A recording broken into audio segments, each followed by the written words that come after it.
नमस्कार। आज हम जीव विज्ञान के तीसरे अध्याय मानव जनन पर एक पूरा रिवीजन करने वाले हैं। इस सेशन में हम युग्मकों के बनने से लेकर एक बच्चे के जन्म तक मतलब पूरी की पूरी प्रक्रिया को स्टेप बाय स्टेप समझेंगे ताकि सारे कॉन्सेप्ट्स एकदम साफ हो जाएं। तो चलिए देखते हैं कि आज हम क्या क्या जानने वाले हैं। ये हैं हमारे आज के टॉपिक्स। हम इन सभी जरूरी हिस्सों को एक एक करके बहुत डिटेल में समझेंगे ताकि कुछ भी बिल्कुल भी मिस ना हो। अच्छा, तो जैसा कि हम सब जानते हैं, इंसान लैंगिक जनन करते हैं और सजीव प्रजक होते हैं।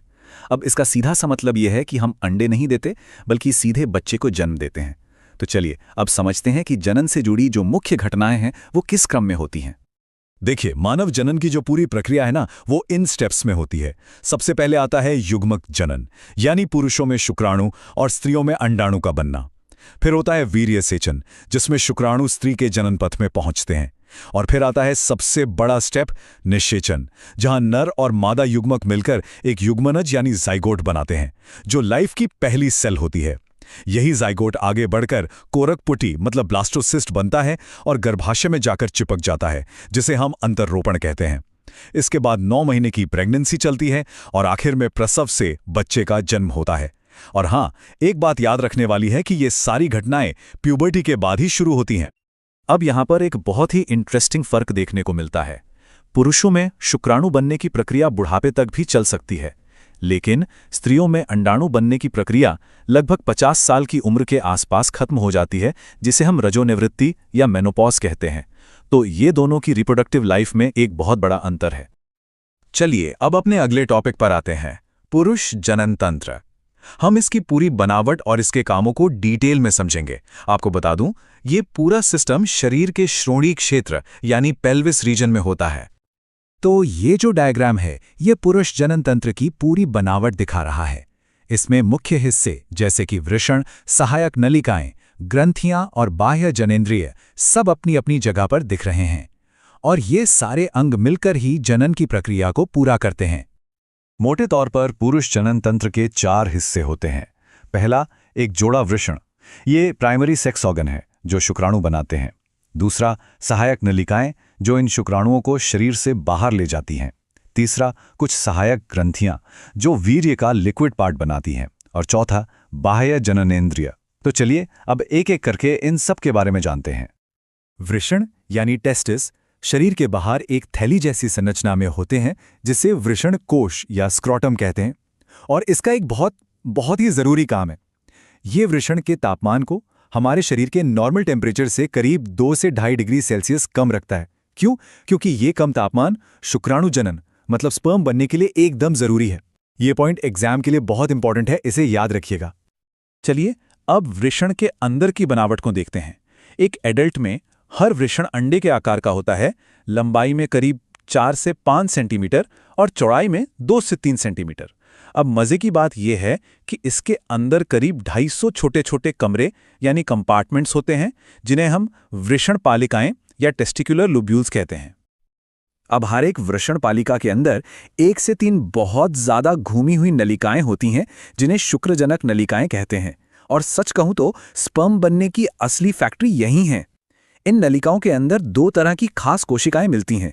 पहली, नर जर्म कोशिकाएं जो अर्धसूत्री विभाजन करके शुक्राणु बनाती हैं, और दूसरी हैं सर्टोली कोशिकाएं, जिनका काम है इन जर्म कोशिकाओं को खाना पीना देना मतलब पोषण देना।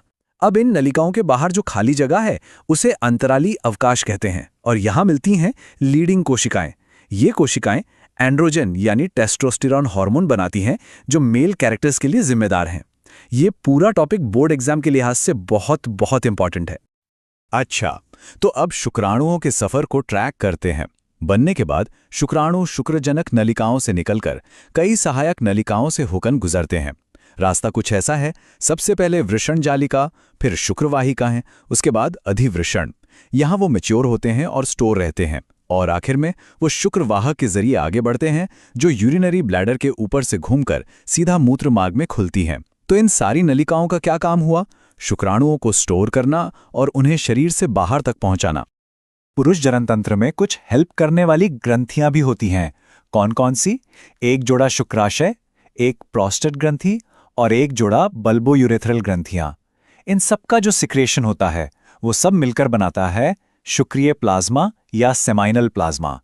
इस प्लाज्मा में फ्रक्टोज होता है जो स्पर्म के लिए एनर्जी का काम करता है। साथ में कैल्शियम और कुछ एंजाइम्स भी होते हैं।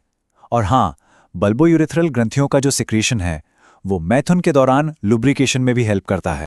पुरुष जनन तंत्र को तो हमने समझ लिया, अब बारी है स्त्री जनन तंत्र की। चलिए इसकी बनावट और इसके कामों को भी अच्छे से जानते हैं। इसमें अंडाशय, अंडवाहिनी और गर्भाशय जैसी बहुत जरूरी संरचनाएं आती हैं। ये स्लाइड हमें फीमेल रिप्रोडक्टिव सिस्टम का एक ओवरव्यू दे रही हैं। यहाँ पेल्विस रीजन के अंदर मौजूद सभी मुख्य अंग देखे जा सकते हैं। जैसे ये अंडाशय हैं जहाँ अंडाणु बनते हैं, ये अंडवाहिनी है जहाँ फर्टिलाइजेशन होता है, और ये गर्भाशय जहाँ भ्रूण पलता है। इनके साथ साथ गर्भाशय ग्रीवा और योनि भी यहाँ दिखाए गए हैं। तो स्त्री जनन तंत्र के जो मेन पार्ट्स हैं वो हैं एक जोड़ा अंडाशय जो कि प्राइमरी सेक्स ऑर्गन है, और इनका काम सिर्फ अंडाणु बनाना नहीं है बल्कि ये एस्ट्रोजन और प्रोजेस्टेरॉन जैसे बहुत इंपॉर्टेंट स्टेरॉयड हार्मोन भी बनाते हैं। इनके अलावा जो बाकी सहायक अंग हैं उनमें आती हैं अंडवाहिनी, गर्भाशय, गर्भाशय ग्रीवा, योनि, बाह्य जननेंद्रिय और स्तन ग्रंथियां। ये सब मिलकर प्रेगनेंसी और बच्चे के पोषण में मदद करते हैं।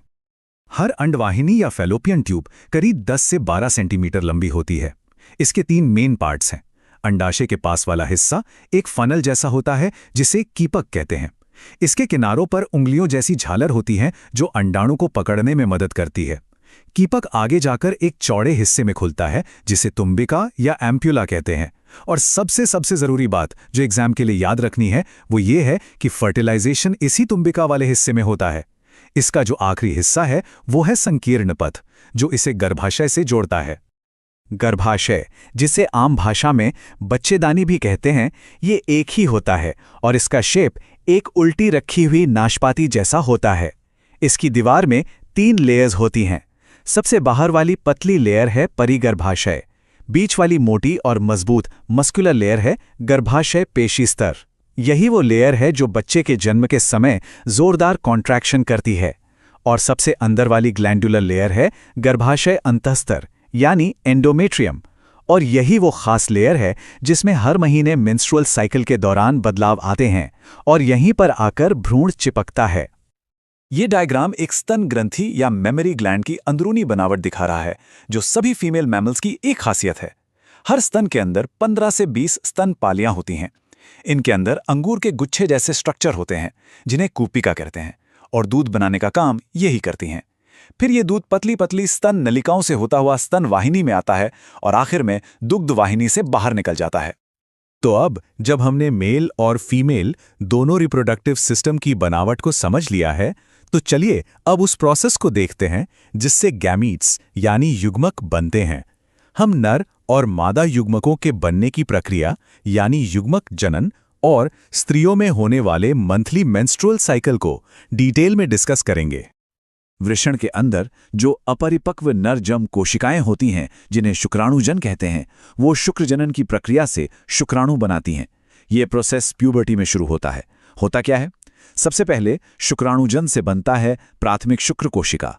फिर इसमें पहला अर्धसूत्री विभाजन होता है जिससे 2 द्वितीयक शुक्र कोशिकाएं बनती हैं।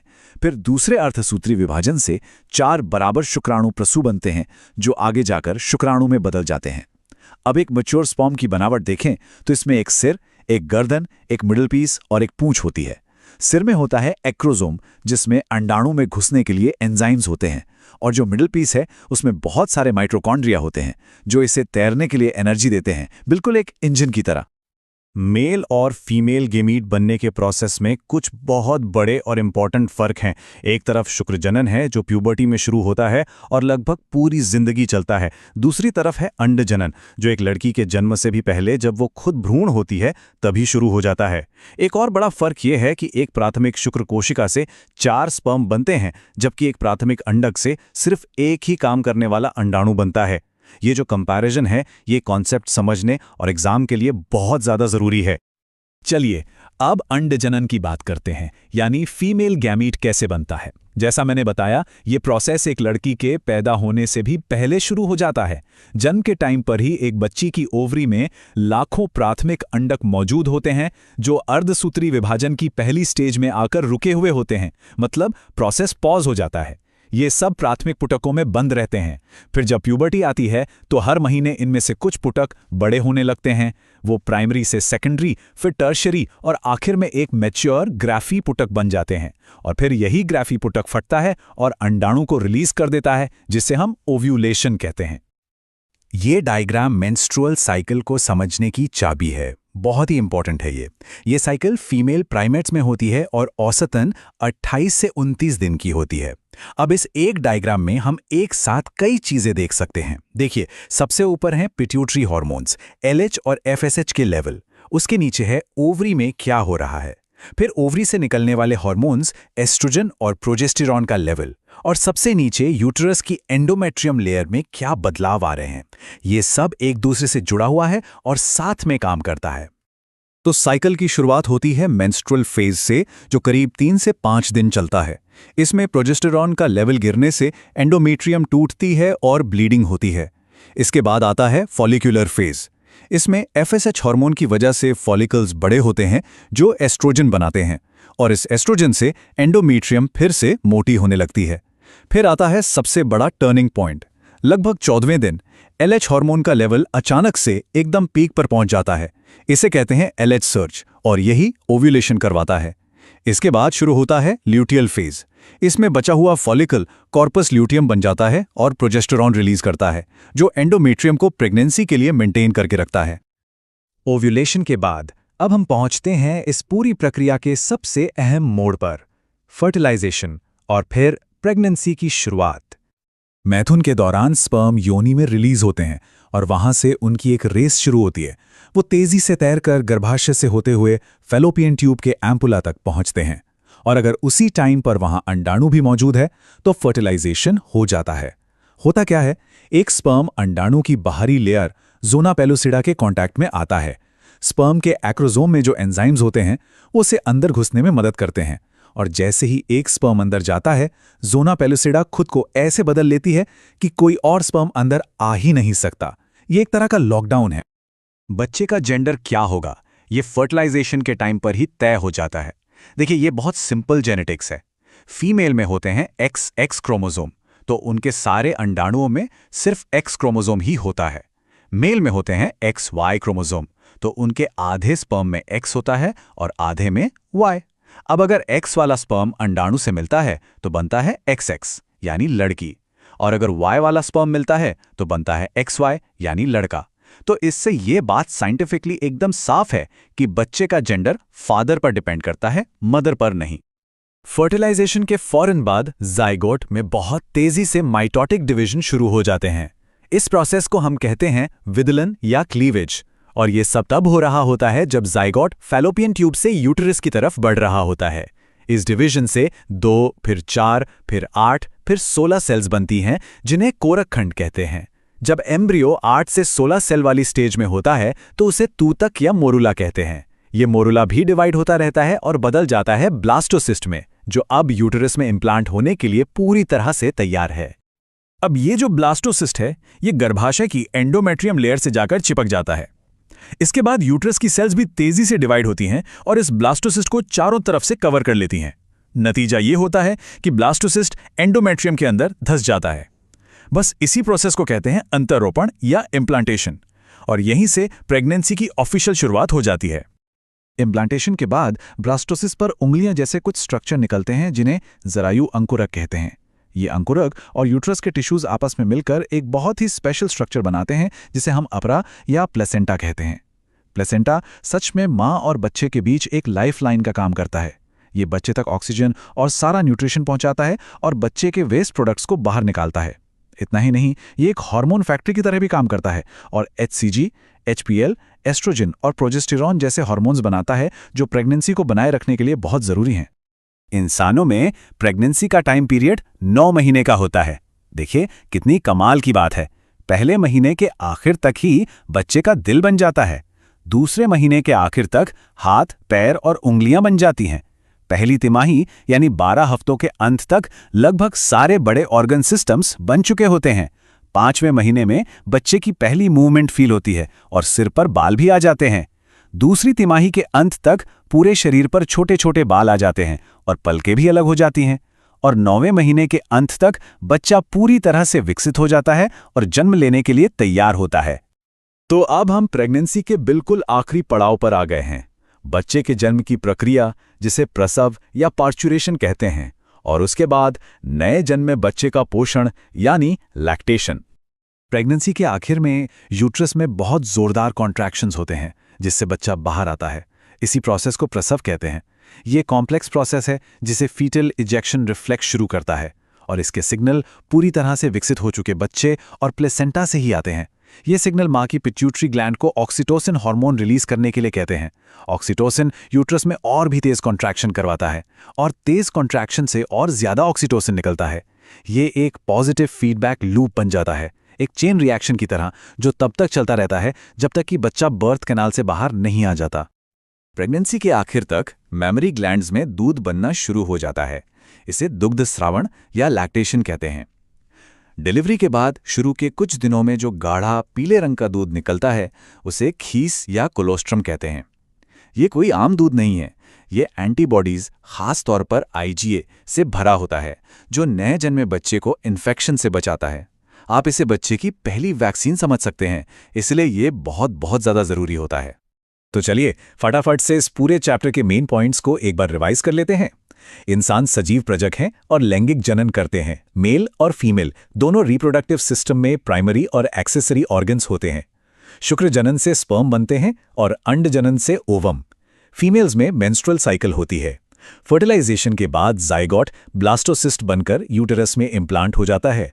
9 महीने की प्रेगनेंसी के बाद बच्चे का जन्म होता है, और माँ का पहला दूध यानी कोलोस्ट्रम बच्चे के लिए सबसे बेस्ट खाना और एक सुरक्षा कवच है। और आखिर में एक सवाल जिस पर सोचना बहुत जरूरी है।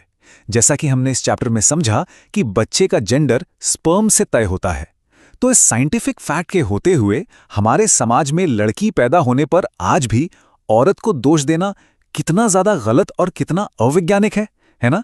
इस पर जरूर सोचिएगा।